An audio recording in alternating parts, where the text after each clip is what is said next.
Greetings and welcome back to Victoria 3. This is another episode of our Ethiopian run, and as you can see from the map, the borders of our Empire of Ethiopia have changed from the previous episode. We had a war with France and we managed to force France into a peace treaty. As a result of that, we have now access to the entire Rift Valley.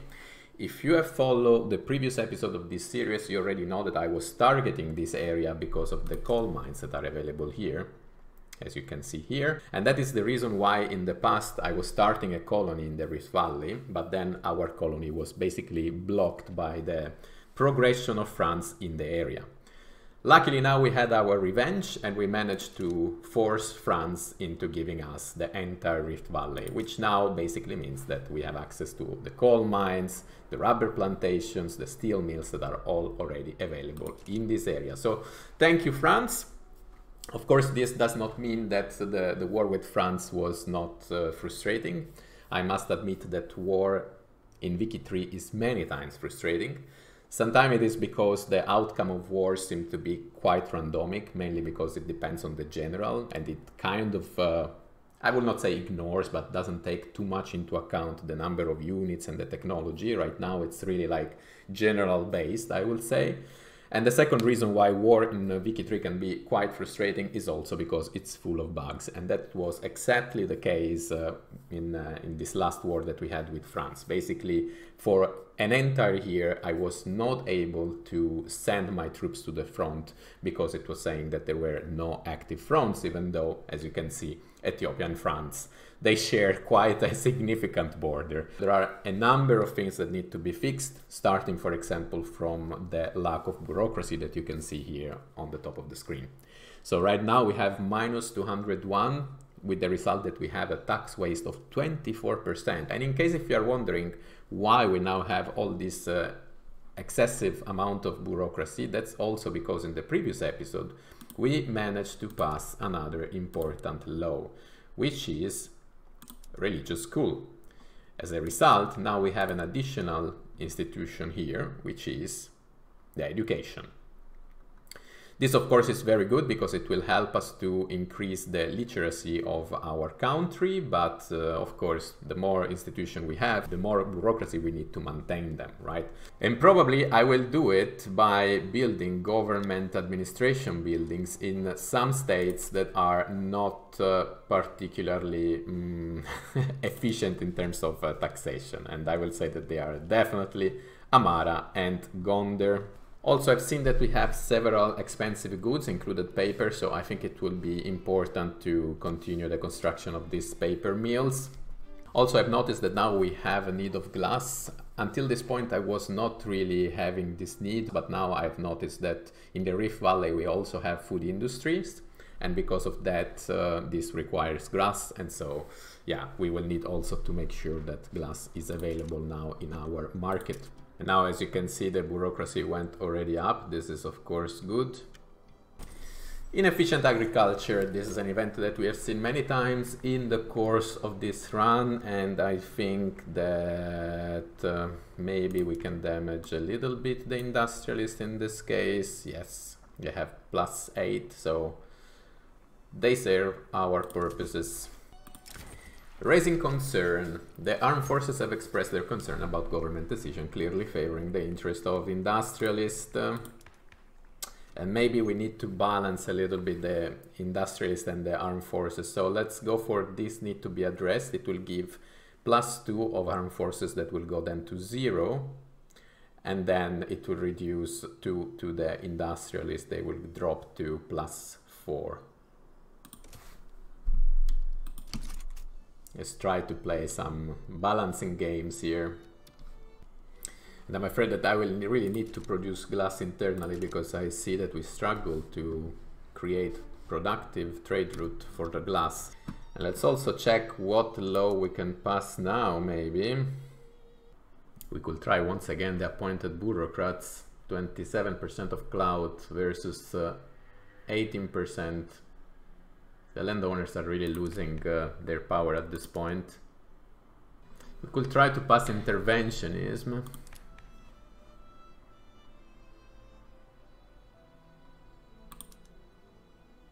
Or slavery ban. Let's try finally with slavery ban. But I do not want to have any more institution, I would say. We have to survive with this 4 institution that we have right now. Actually, colonial affair, I don't know, we could even remove colonial affair, because at this point we are really not going to colonize anymore. And this will allow us to have some bureaucracy back. So maybe passing the law for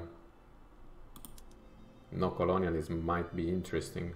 And violent suppression leads to increased discrimination. Radicals in Ethiopia and Equatoria seem to be getting support from discriminated Irish citizens within the state. We already talked about the presence of Irish people here in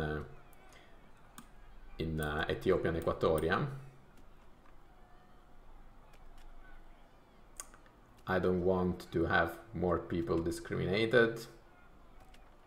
Unfortunately, I will have to damage again the armed forces. Unfortunately, we didn't manage to pass the law to ban slavery. We will need to go for another round of consultation, but right now we have the success chances at 20%. And time is flying. We have 3 decades left before the end of this run. Emperor intervenes in political process. No, no, no, no, no. Minus 3% on landowners, I don't care. But then also intelligentsia. Intelligentsia right now has plus 15. Actually, I can do it. Let's do it. And our success chances go up to almost 40%. Very good. We are losing positions in the rank.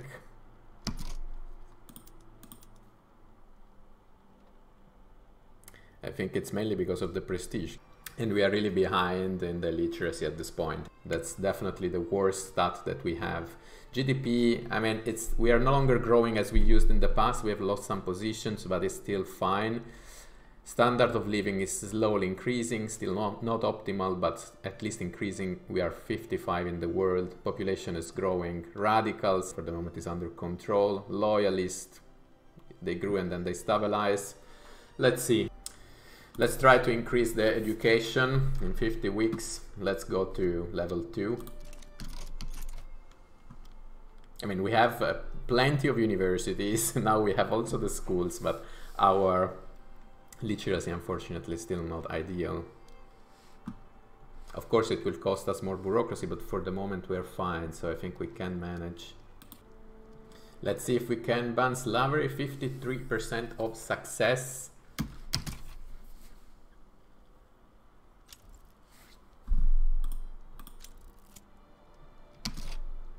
Against the odds, despite not enjoying full rights under Ethiopian law, some wealthier Sunni people have begun moving into neighborhoods and frequenting establishments they will normally be excluded from. We have seen this many times, and no, I don't want more radicalism because of discrimination. So let's go for the -2 on armed forces, Oriental Orthodox Church and landowners. 68% of chances. Still, we cannot pass this law, even though the chances increase.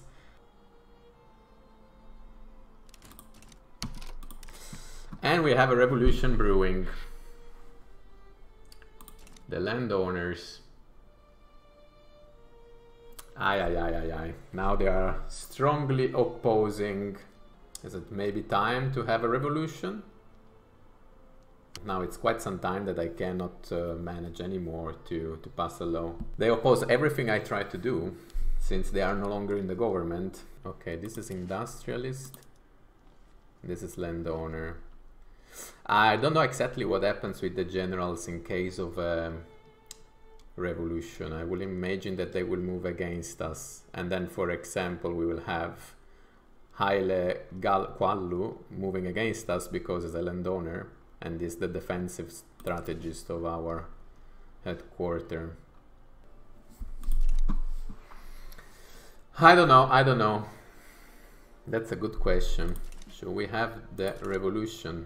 This could really screw our run when there are only 3 decades left. Honestly, I think it's unavoidable at this point, because we cannot let the landowners sabotaging every single law that we try to pass. You know, they always threaten us to go for the revolution. Then let's go for the revolution. Or we can use the Home Affairs institution, and then this means that we will have additional costs in terms of bureaucracy. You know what? Let's try to do this. I want to prevent this from happening. Let's try to do this. Let's have the National Guard approved. It will reduce the speed for the landowners to start a revolution, so we might be able then to pass the law. And if I manage to pass the National Guard, I could then try to pass also, where it is, no colonial affairs. It will have the cloud in favor, and in any case we are no longer planning to colonize any land because there is no colonizable land around us. So it makes no sense to have this because it burns a relevant amount of bureaucracy to keep that institution. We could save some bureaucracy there. So let's try to pass the National Guard, and we try to remove the colonial affair, and then we can try to pass again the law for banning slavery. Of course, this is taking a long time, but that's the only possible way to try to circumvent the landowners. And in the meantime, we will continue, of course, to suppress them.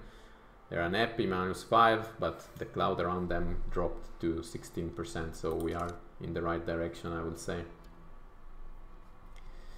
Otherwise, they will always play checkmate on us every time we try to pass a law, which is quite unacceptable, because they are no longer at the government, but still they somehow control the development of our society, so we have to stop that from happening.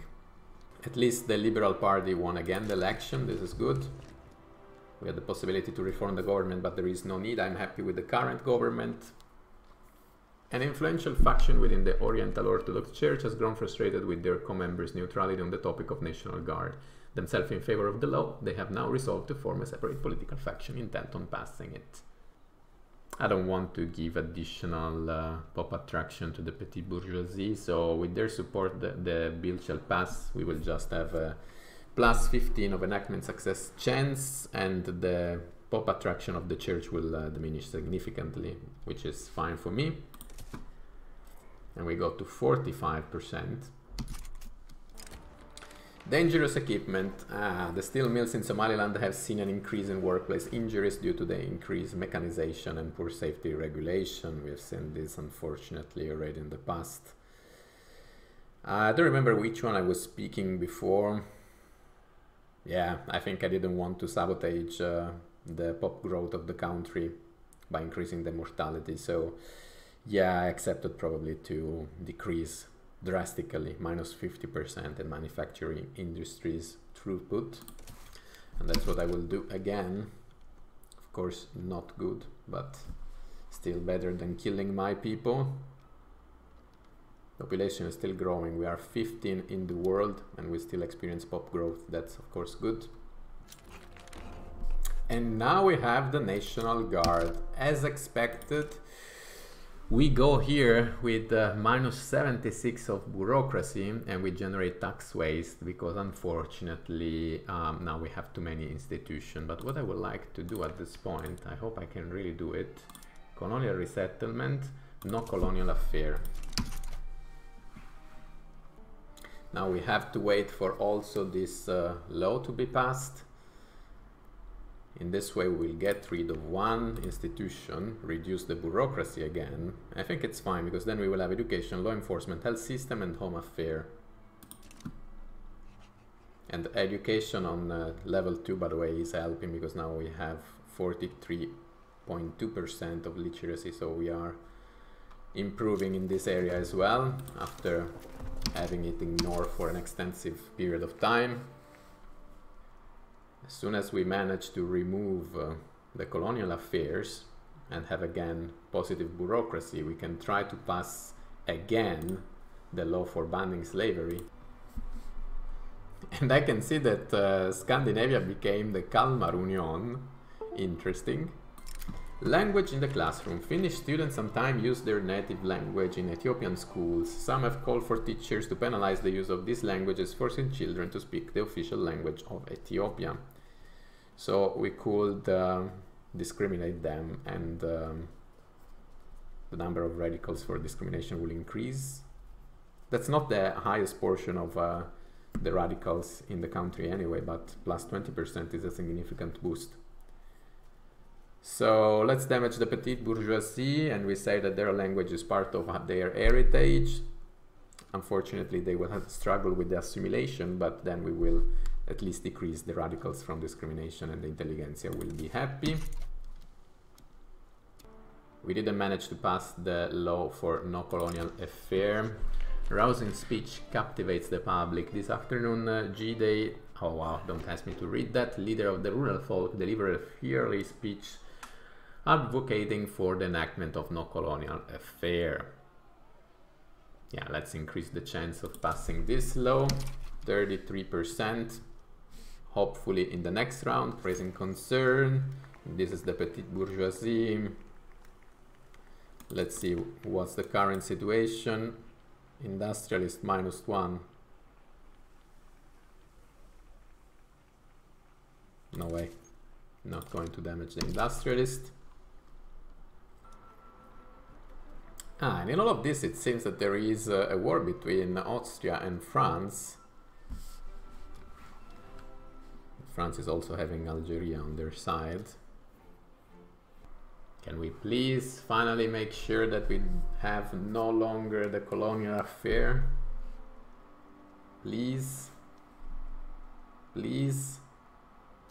Yes!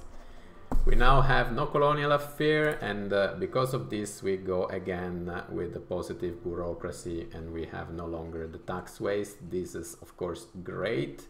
And now we can try again, now that finally we got rid of one institution and replace it basically with home affair instead. We can try to have slavery ban passed. On the other hand, we will not see how things will develop in the course of this episode because it lasted already for quite some time. I'm sorry that there were no drastic changes, no, I don't know, industrial revolutions in Ethiopia or other military expansion of the empire, but I think it's really important also to take care of the development of Ethiopia as a society. Also, I'm a little bit anxious about how things could develop because, I mean, we don't have a lot of time until the end of the run, and I think a revolution might have really a dramatic impact on the course of this, on the successful course of this run. But let's see in the next episode how things develop. Of course, as always, I hope to see you there, and if this will be the case, see you in the next video. Cheers, guys.